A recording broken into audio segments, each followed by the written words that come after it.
কেঁচা গাখীৰে আমাৰ স্কিনৰ কালাৰটো বগা কৰে। গাখীৰে আমাৰ মুখত থকা ব্লেক হেডছ, হোৱাইট হেডছ চাফা কৰে। স্কিনখন উজ্জ্বল কৰি কোমলতা আনে আৰু লগতে মুখত থকা ক'লা দাগ দূৰ কৰিবলৈ বহুত বেছিকৈ সহায় কৰে। হেল্ল' এভৰিৱান, আপোনালোক সকলোকে মোৰ অসমীয়া হোচাপ চেনেলৰ নতুন এটা ভিডিঅ'ৰ মাজলৈ স্বাগতম জনাইছোঁ। আজি মই আপোনালোকক খুব বঢ়িয়া এটা গাখীৰৰ ফেচিয়েল দেখুৱাম। এতিয়া মই মোৰ ওচৰতে বস্তুখিনি গোটাই লৈছোঁ। মই ভাবিছোঁ এই ফেচিয়েলটো কৰিম যেতিয়া আপোনালোকৰ লগতো এই ভিডিঅ'টো শ্বেয়াৰ কৰোঁ। আৰু গৰমৰ দিনত এই গাখীৰৰ ফেচিয়েলটো আপোনালোকৰ ছালৰ বাবে বহুত বেছি ভাল হ'ব। আপোনালোকেও ঘৰত কৰি চাব। এতিয়া মই ফাৰ্ষ্ট ষ্টেপটো কৰিম। তাৰ আগতে আপোনালোকলৈ এটা ৰিকুৱেষ্ট আছে, এই যদি ভিডিঅ'টো ভাল পায় আপোনালোকে ভিডিঅ'টোত এটা লাইক কৰিব আৰু মোৰ চেনেলটো যদি ছাবস্ক্ৰাইব কৰি লোৱা নাই ছাবস্ক্ৰাইব কৰি ল'ব আৰু আপোনালোকৰ ফ্ৰেণ্ডৰ লগতো ভিডিঅ'টো শ্বেয়াৰ কৰি দিব। আজিৰ এই গাখীৰৰ ফেচিয়েলটোত থাকিব 4টা ষ্টেপ আৰু এই 4টা ষ্টেপ কৰিবলৈ আমাক লাগিব অকণমান কেঁচা গাখীৰ। এতিয়া মই বাতিটোতে কেঁচা গাখীৰ কেইচামুচমান লৈ ল'লোঁ। এতিয়া মই এচামুচৰ জোখাৰে গাখীৰ লৈ লৈছোঁ। এয়া এচামুচমানৰ জোখাৰে কেঁচা গাখীৰ ল'লোঁ আৰু এই কেঁচা গাখীৰতে মিক্স কৰিম অকণমান মৌ আধা চামুচৰ জোখাৰে ল'লেই হ'ব। মৌ দিয়াৰ পাছত ধুনীয়াকৈ মিক্স কৰি লৈছোঁ।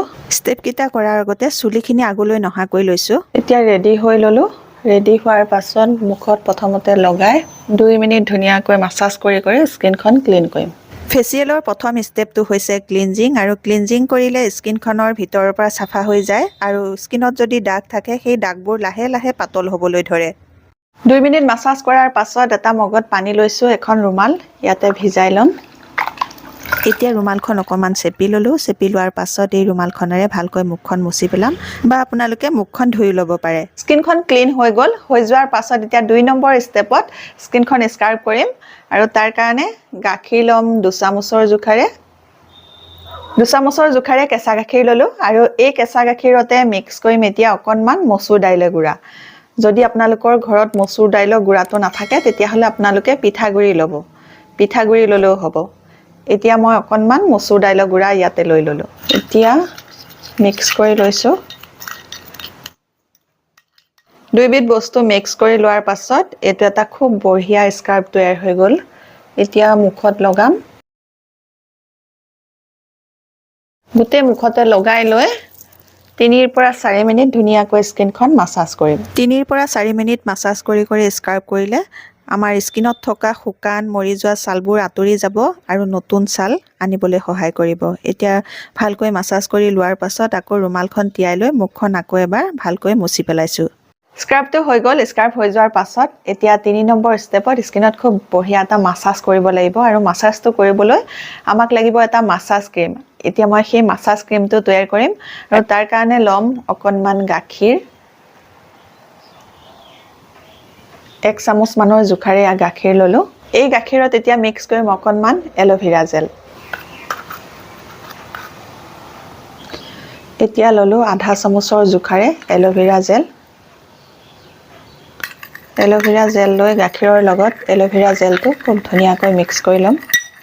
গাখীৰৰ লগত এতিয়া এল'ভেৰা জেলটো ধুনীয়াকৈ মিক্স কৰি ল'লোঁ। মিক্স কৰি লোৱাৰ পাছত এটা খুব বঢ়িয়া ক্ৰীম তৈয়াৰ হৈ গ'ল। এয়া খুব বঢ়িয়া এটা ক্ৰীম।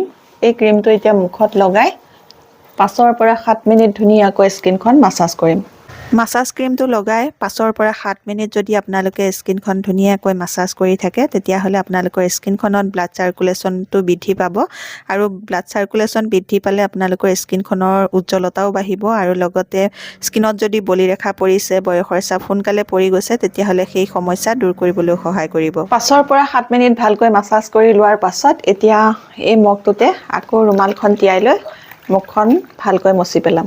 এনেদৰে মচিবলৈ আপোনালোকে পানীখিনি মাজতে সলাই ল'ব, একেখিনি পানীকে ব্যৱহাৰ নকৰিব। মাছাজ কৰাৰ পাছত মুখখন মচি ল'লোঁ আৰু মুখখন মচি লোৱাৰ পাছত এতিয়া ফেচিয়েলটো একেবাৰে শেষৰ ষ্টেপটো কৰিম আৰু শেষৰ ষ্টেপত থাকিব এটা খুব বঢ়িয়া ফেচ মাস্ক আৰু সেই ফেচ মাস্কটো বনাবলৈও অকণমান গাখীৰে লাগিব। মই ল'লোঁ এয়া 2 চামুচৰ জোখাৰে গাখীৰ। এই গাখীৰ 2 চামুচৰ লগত এতিয়া মই মিক্স কৰিম অকণমান কষ্টুৰি হালধি। কেঁচা গাখীৰত হালধি মিলাই আমাৰ স্কিনত লগালে আমাৰ স্কিনৰ ৰংটো বগা কৰিবলৈ বহুত বেছিকৈ সহায় কৰিব। গাখীৰতে হালধিখিনি ভালকৈ মিক্স কৰি ল'লোঁ। আপোনালোকৰ ঘৰত কষ্টুৰি হালধি নাথাকিলে পাকঘৰৰ খোৱা হালধিও ল'ব পাৰিব, নহ'লে আপোনালোকে কেঁচা হালধিৰ ৰস ল'লেও হ'ব।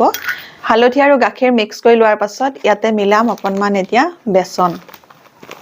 বেচনটো জোখমতে ল'লেই হ'ল আৰু ফেচ পেকটো বনাবলৈ বেছিকৈ বেচন নালাগে প্ৰায় 1 চামুচৰ পৰা 1.5 চামুচ মানৰ জোখাৰে ল'লেই হ'ল বেচন এতিয়া মই 1.5 চামুচ মানৰ জোখাৰে দি গোটেইখিনি বস্তু আকৌ এবাৰ ভালকৈ মিক্স কৰি লৈছোঁ বেচনখিনি মিক্স হৈ গ'ল আৰু এতিয়া এইটো ফেচ মাস্ক তৈয়াৰ হৈ গ'ল এই ফেচ মাস্কটো মুখত লগাব ফেচ মাস্কটো এনেকৈ মুখত লগাই লৈছোঁ পাতলকৈ এটা তৰপ লগাই লোৱাৰ পাছত 2 মিনিট ধুনীয়াকৈ স্কিনখন মাছাজ কৰিম ফেচ পেকটো লগোৱাৰ পাছত পুনৰ যদি আকৌ এবাৰ এনেকৈ মাছাজ কৰি দিয়া হয় তেতিয়াহ'লে স্কিনখন দুগুণে উজ্জ্বল হ'বলৈ সহায় হ'ব 2 মিনিট মাছাজ কৰাৰ পাছত আকৌ এটা পলেপ ইয়াৰ ওপৰতে লগাই দিছোঁ 2 নম্বৰ পলেপটো লগাওঁতে অকণমান ডাঠকৈ লগাব যাতে ফেচ মাস্কটো সোনকালে শুকাই নাযায় ফেচ মাস্কটো লগাই ল'লোঁ লগাই লোৱাৰ পাছত এতিয়া 20 মিনিট ৰাখিম 20 মিনিট ৰাখি ভালকৈ ঠাণ্ডা পানীৰে মুখখন ধুই দিম এইদৰে আপোনালোকে একেবাৰে সহজে কম খৰচতে এটা খুব বঢ়িয়া গাখীৰৰ ফেচিয়েল ঘৰতে কৰিব পাৰিব আৰু তাৰ কাৰণে আপোনালোকে